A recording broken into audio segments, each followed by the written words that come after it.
Hey, what's up everybody? It's the Crypto Ginger here. Guys, I wanted to quickly go over some of the more recent news that's taken place, and I do apologize for the lack of videos. I've definitely had to take a break and focus on my child and do the things the role of a father should, so it kept me from doing the videos that I wanted to get out here. But I will say that we've seen quite a bit of news, not necessarily the catalyst we need to see to have a major push in the entire cryptocurrency space, and obviously so a quick look here on CoinMarketCap, we can easily see that we are definitely seeing blood in the streets, other than obviously USDT Tether. Definitely some interesting news about Tether, but we'll have to talk about that later. I will say that if you take a quick look at the entire market cap for the entire cryptocurrency ecosystem and do a quick 7-day, a substantial amount of money has definitely been removed from the entire market cap. We hit roughly around $380 billion about a week ago, and now again we're sitting just at actually just under $300 billion right now, as a matter of fact. Interesting enough, the Bitcoin dominance is at 60.6%, which is very interesting because if you take a quick look at TradingView, you can easily see that the price dropped pretty substantially within the last 24 hours to roughly around $9,800. It has definitely had a little bit of a pullback to a little over $10,000, but again, nothing too substantial when it comes to this little bit of a pullback and try to have a little bit of recovery. So the real question is, will Bitcoin actually have any type of major recovery taking place? We had Ledger X news come out when it comes to seeing the possibility of Bitcoin futures. We also just recently heard about ErisX coming out with Bitcoin futures approval. So my guess is that when we hear about Backed, and if we hear about Fidelity coming out when it comes to them getting into the entire cryptocurrency market space, we might actually be able to see that as a catalyst for more and new money coming into the entire cryptocurrency ecosystem. But I think at this point in time, guys, it is a bit of a waiting game when it comes to seeing, again, more money, while either retail investors or even institutional investors now getting themselves into the entire cryptocurrency market space. So I'm not exactly sure what's going to happen within the next day or so, but it's going to be very interesting to see.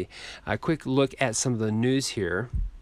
As a matter of fact, when it comes to the talk of the Bitcoin futures for LedgerX, we just heard recently about their approval. We're now getting the reference here from ErisX Digital as far as their derivatives clearing organization license. They got a green light now. They have the availability of getting themselves set up for Bitcoin futures later this year. So this right here is a very big move. And of course, this is coming from the talk of TD Ameritrade having their back to ErisX, again, getting greenlit for Bitcoin's futures. So very, very good move here. Again, this is something that's going to take some time to get fully set up from what I've read, and this will be something that's going to be allowed to actually be invested into later on this year. And of course, you got to give some credit out to XRP Crypto Wolf for this kind of announcement here. He is definitely a follow in the XRP community on Twitter, just because he is always on trying to make sure that everybody's on the same page with all these news and announcements that are getting published and produced out there by all these companies. Just again, a good person to follow when it comes to being on top of your news. Something else that he's also posted as well. And here we have an announcement from CZ of Binance talking about how in the upcoming months we should see support for Bitcoin and USDT Tether futures with up to 20 times leverage trading on their platform. Now, this is something I would only encourage really skilled traders to get themselves immersed into, just simply because leverage trading is something that could wipe you out of your entire cryptocurrency holding there if you're not good at it. So again, if you're a skilled trader, this might be right up your alley. But interesting enough, the timing of everything: one, we just heard about ErisX getting their approval. Two, we heard about LedgerX already getting their approval for Bitcoin futures. We're waiting for Bakkt to get their approval. And again, we're seeing that Binance is going to be allowing for support for Bitcoin and USDT futures trading with up to 20 times leverage. But interesting enough as well, I believe by September, the Binance platform is going to cut off U.S. residents from being able to participate on their platform, just due to regulations and legalities and things of that nature. Now, of course, there should be a U.S. version of Binance coming available around that time as well. Whether they're going to offer this 20 times leverage or not, I'm not exactly sure. So again, very interesting when it comes to the timing of all this information here for the Bitcoin futures being approved. And now we're seeing Binance stating that in the upcoming months we'll see support again for Bitcoin and USDT futures trading with up to 20 times leverage. So let me know what you guys think about this information, guys. A couple other things I wanted to quickly go over as well.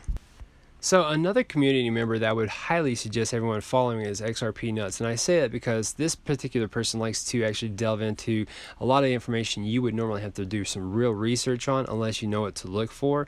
So definitely give him a follow so you can kind of be updated on some of that information, again, that you would have to go through and research on and not necessarily be paying attention to, but it does have quite a bit to do with Ripple and XRP.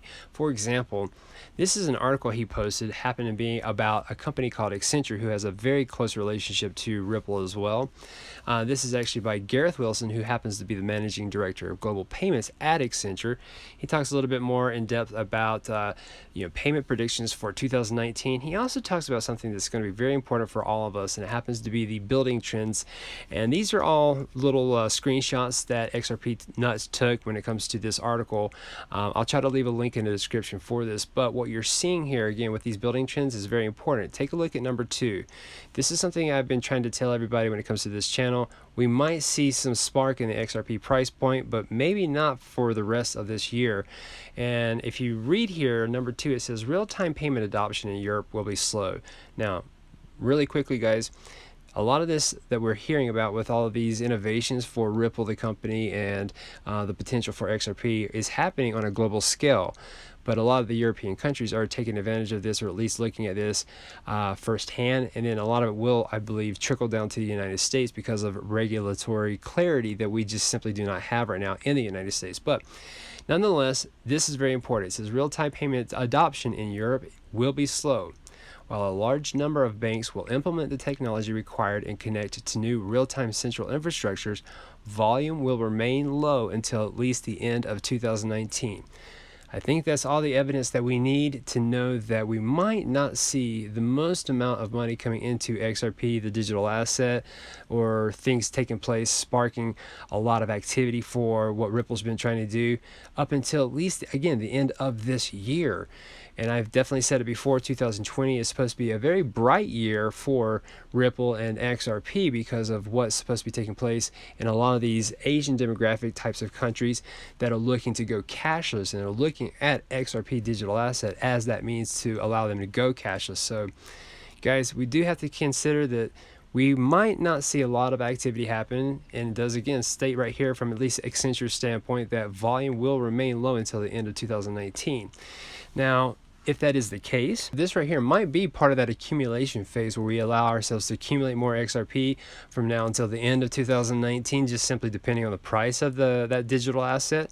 And then hopefully by 2020, we'll start seeing a lot more money coming into the entire cryptocurrency ecosystem. More importantly, the XRP digital asset. And once that happens, my guess is that everything is going to spark and take off. And of course, that whole terminology of flipping of the switch, we might start seeing that take place in 2020.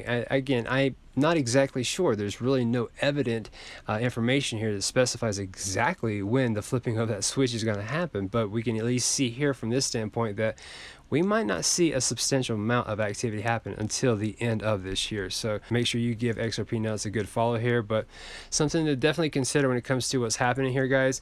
One last thing that he posted here that I thought was very interesting as far as this particular article that was written. It says here, Ripple's network for cross-border transactions will continue to grow significantly, attracting more banks and corporates, leading to rising transaction volumes. So that is absolutely going to happen. It has been ongoing, and Ripple is making sure that that right there is something that is maintained as an ongoing procedure there. So it makes sense, again, going into 2020, that this particular time frame is what Ripple needs to actually get more infrastructure built and more of those banks and financial institutions to get themselves onboarded. So let me know what you guys think about this information right here, guys. I just wanted to quickly go over some of these particular news articles and, of course, let you all know that we're going to possibly see some catalysts happen, but maybe not in the immediate future here.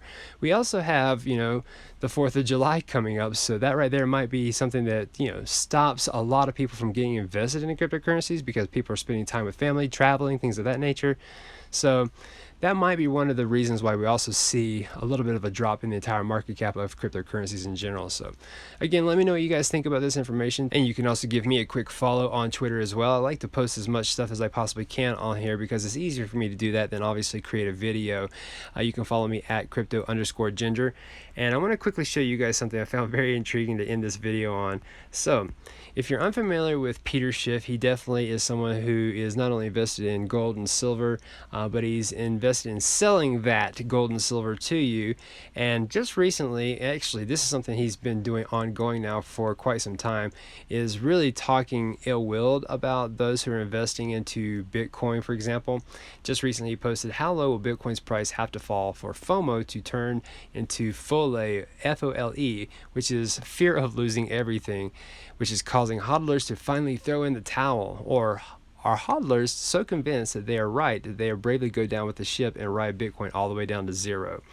I say that, guys, because if you've looked into Peter Schiff, and this right here is a screenshot of part of his site where you can actually purchase precious metals, you can see at the very bottom it says Bitcoin accepted here. Now, this right here just simply comes across as ironic to me, because of the fact that this guy is selling his gold and silver away for Bitcoin and then turning around and telling you that you're someone who is FOMOing into Bitcoin.